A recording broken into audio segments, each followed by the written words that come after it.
Hi guys, ArchieLuxury. Go to f2bbs.com, www.f2bbs.com, the last bastion of free speech on the interweb. Hi guys, ArchieLuxury, and today I'm talking Birkins. These are these handbags, these mythical handbags by Hermes. And today I want to answer the question. There was a recent media articles have appeared saying the Birkins are a better investment than stocks or gold. And I wanted to address that issue, and I wanted to talk about it. Are they that incredible investments? And I'm not one to shy away from luxe, we're talking luxury. I am a huge wristwatch type collector. Just a quick wristwatch check. I'm wearing a Rolex Explorer 2 Polar. I love my Patek Philippe's. And you know, I've been happy to play the game with Louis Vuitton items and now Birkins. So, what is the truth? Are they a great investment? And that's an interesting thing. People say these things here are incredible investments. Maybe it's worth investing in some Birkins. And I've studied the prices, and I want to make I want to contribute my opinion. Are they a good investment? Well, firstly, if you are able to buy one from the boutique at retail, they are a fabulous investment, provided that once you get one, you sell it. That's correct. However, as far as a long-term investment goes, it's not as cut and dry. Let me explain. The Birkins are part of scarcity marketing. And what that means is that you can't normally walk into an Hermes store and pick one of these up from the shelf.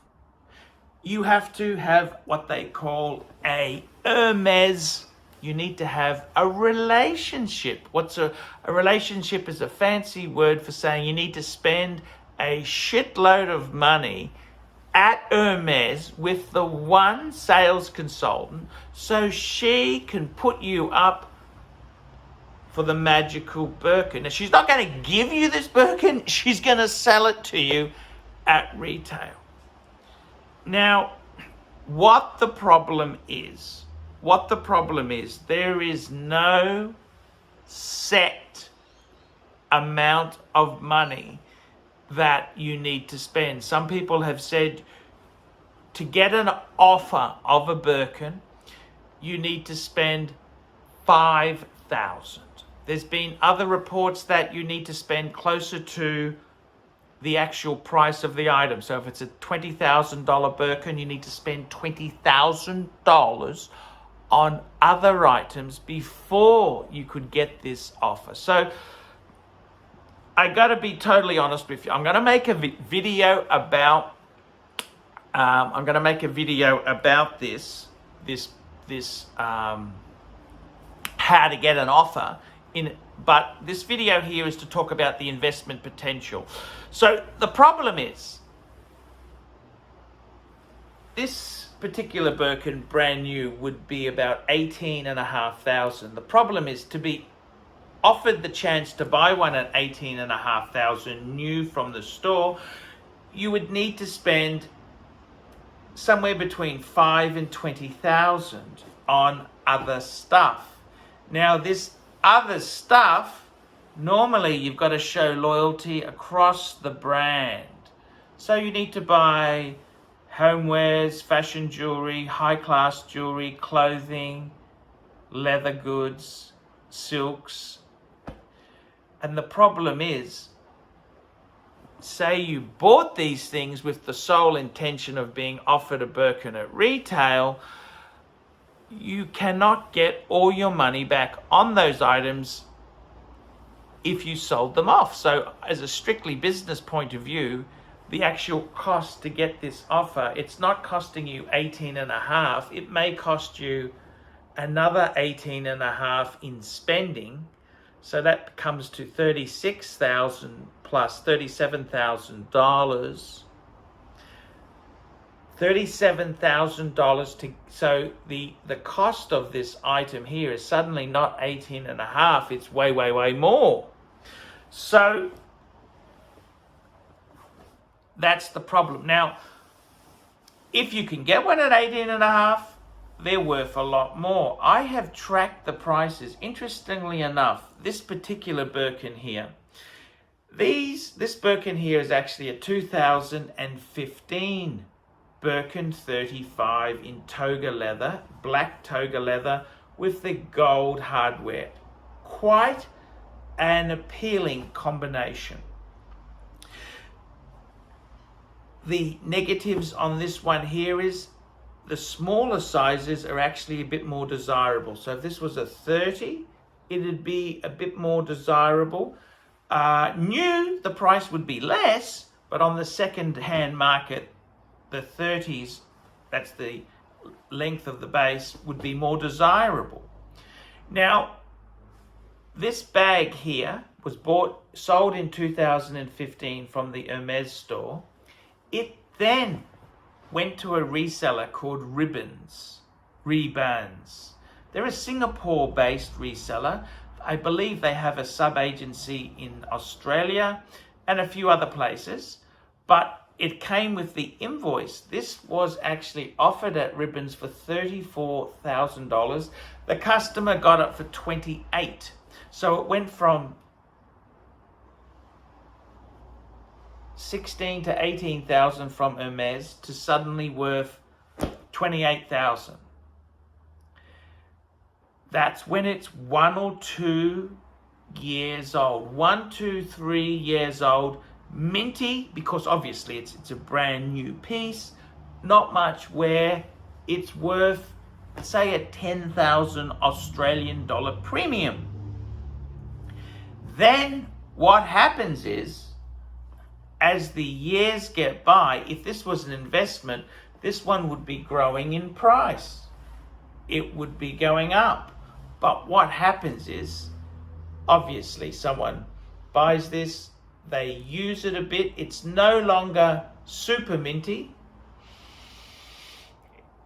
It's no longer super minty with the new, super minty smell. It's no longer super minty. And what happens?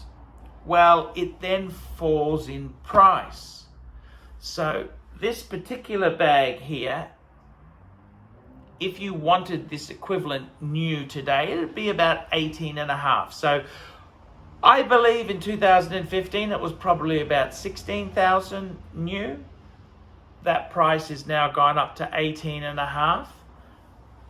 This bag was sold in 2016. It was about 18 months old when it was sold, because it was late 2016. And it sold for 28,000. So initially it has a big peak. However, as the Birkin gets a little bit of used and it starts to, it actually gets a number of years old. So this is a 6-year-old Birkin now. It's not getting that big premium because it's no longer 1 to 3 years old. It's 5+ years. It's in the 5 to 10 year age bracket. So this bag here, I bought it for 16,000 Australian dollars. What's that? That's about 13,000 US. So these bags here, as far as an investment potential, if you bought it for 16 originally and you still had it, you could say, well, it's still worth 16,000. Yes, it has not gone down. However, inflation, even though we are in low inflationary times, it would cost 18.5 to buy the equivalent from the boutique, Hermes boutique now. The other thing is, if you bought it on the secondary market for 28,000, it's then worth 16. So it's lost money. The secondary prices, it's lost. So in my case, I bought it as a 6-year-old Birkin for 16,000. I paid the fair market price for it. It's probably not too bad. Will it keep going down? Well, that depends on whether you keep it in the condition you got it, or if you use it, and it gets, the condition deteriorates. If the condition deteriorates, obviously the price would go down, down, down, down. So as far as an investment point of view, it's a hard thing to work out. When they say they keep pace, I think what you're really saying is these Birkins, they will just keep, you're not losing any money. Now, they're not actually paying you any dividend, like another investment. Say you put the money into the share market, if you put it into other types of things, the dividend you get is being able to use it, enjoy it, and own and possess and hoard this thing. But I buy it for 16. It's not necessarily worth 17 next year. It's possibly worth 15 or 14. The other thing is, let's look at the business proposition. So I paid 16, say I sold it back to the consignment store I got it from, they charged 20%. So they say they listed it for 16, they would take a 20% commission to sell it. So I would have lost 20% if I want to sell it via them for that same money. So as far as an investment goes, are they a bulletproof investment? I got to tell you, no, they're not. They're not, because if it was an investment, you would buy it. You would buy it. Say you bought it for 16,000 in 2015. Every year it goes up. So now it would be worth 30,000. But it's not. It's because the new ones are 18 and a half. Not that you can get the new one, mind you. You've got to play the Hermes games. But on the pre-owned market, other factors come into play. Condition, quantity that are out there. So in one way, you're getting free use of it. I mean, if you bought a Mercedes-Benz in 2015, and then today, it'd be worth a hell of a lot less. A 6-year-old Mercedes, you'd be lucky to get half your money back. Whereas with this, you've maintained your investment. The dividend, my friends, is not in the profit when you resell it. The dividend is you get to enjoy it for free. Okay, that's the dividend. Now, as an investment point of view, that means it's probably not a good idea to buy 20 of these. Buy one, enjoy it, use it, and your money is safe. It's not necessarily invested the best way. So, to be completely honest with you, if we have a look at the person who paid 28,000, okay, now that person there, you might say, well, he paid too much. The person who got it from Hermes in 2015, they would have paid 16,000, but they probably would have had to spend at least $10,000 buying the crockery, shoes, clothing, fashion jewelry, high-end jewelry, silks, to have the spend to be able to be offered one. So it's probably cost them, if you look at the stuff they had to buy, and then you say, well, how much could they resell it? Say you everything they bought, you halved the price. Some things they bought, they would get 70 cents in the dollar back. Some things like clothing you'd be much less. So say you look at it that way, it probably cost them, when it was 16,000 playing the Hermes game, it probably realistically cost them probably 23 or 24,000. It sold for 28, so they had a small profit, but they had to play this silly game. That person there, who paid 28, the person who paid 28 for it, he then had it for a couple of years, sold it for 16. So he's lost 12. No, he hasn't. He's lost more because he's had to pay 20% commission on the 16 sale. So he's lost another $3,000. So you can say, geez, he's lost money. Well, to some degree he has, but it's like he's rented the bag. Okay, so you look at the cost per year. So he has done, how much has he done? 28 minus 16. 28 minus 16. 12, he's lost $15,000. 15,000. That's when you take off what he sold it for minus the consignment store commission. He had it for 5 years, so it's cost him $3,000 a year. Well, you know what? That's not terrible to have an it bag. And in my case, I bought it for 16. What's it going to be worth? Well, if you look after it, you're probably not going to lose too much. It'll probably, I don't know if you'd make profit on it. There's some other variables. When he bought it originally from Ribbons in 2016, this was the size. The 35 was the best size. Now, the 25 and the 30 is the best size. So this is kind of, it's still a very desirable color. Black is always desirable with the gold hardware. But that little anomaly can muck up the equation.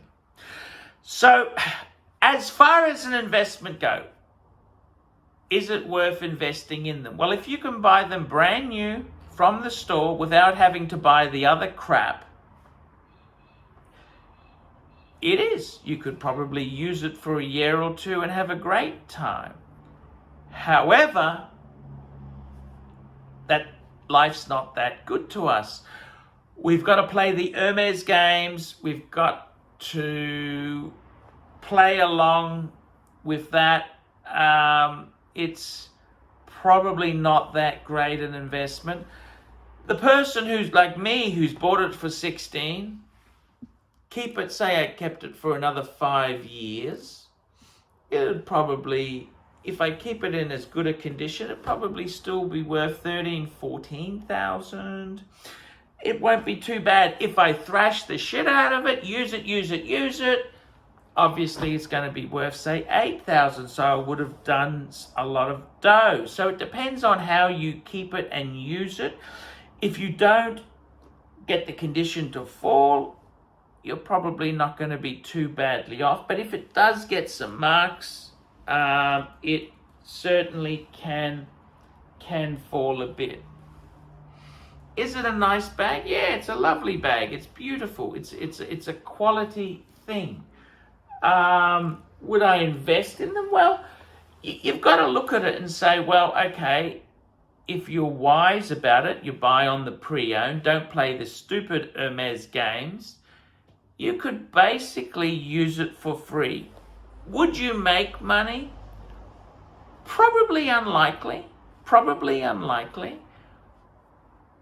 But I don't think it would have cost you. I don't think it would have cost you a lot either. So it's one of these things here. These bags are beautiful. If you really, really wanted one, if your partner really wants one, it can be a great thing to have. Is it a better investment? Would I put in 100,000 to buy Birkin bags? Probably not. But it is a fun luxury good. It is a fun luxury good to have. And I'm a luxury channel. It's the ArchieLuxury channel. It's not the Archie Poverty channel or Archie Let's Save Africa Fund. It's the ArchieLuxury channel. So it's a bit of luxury which we can have on this channel. So guys, tell me what you think.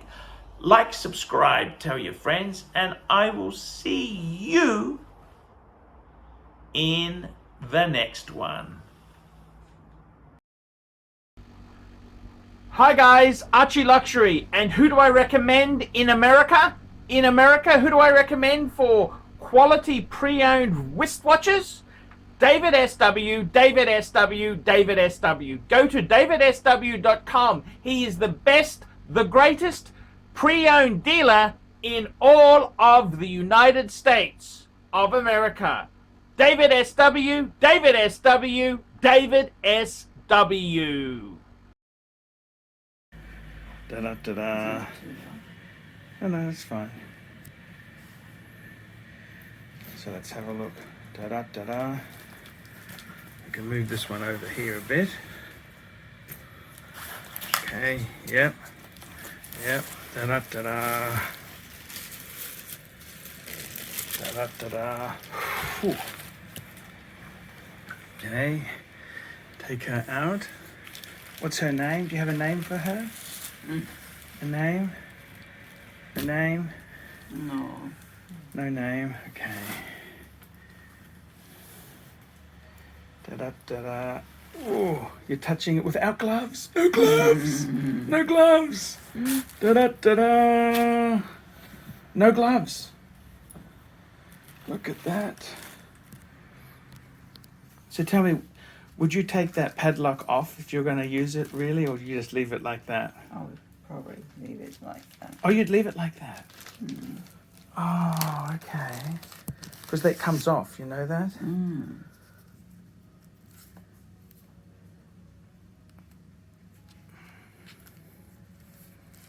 Emergency rain protector.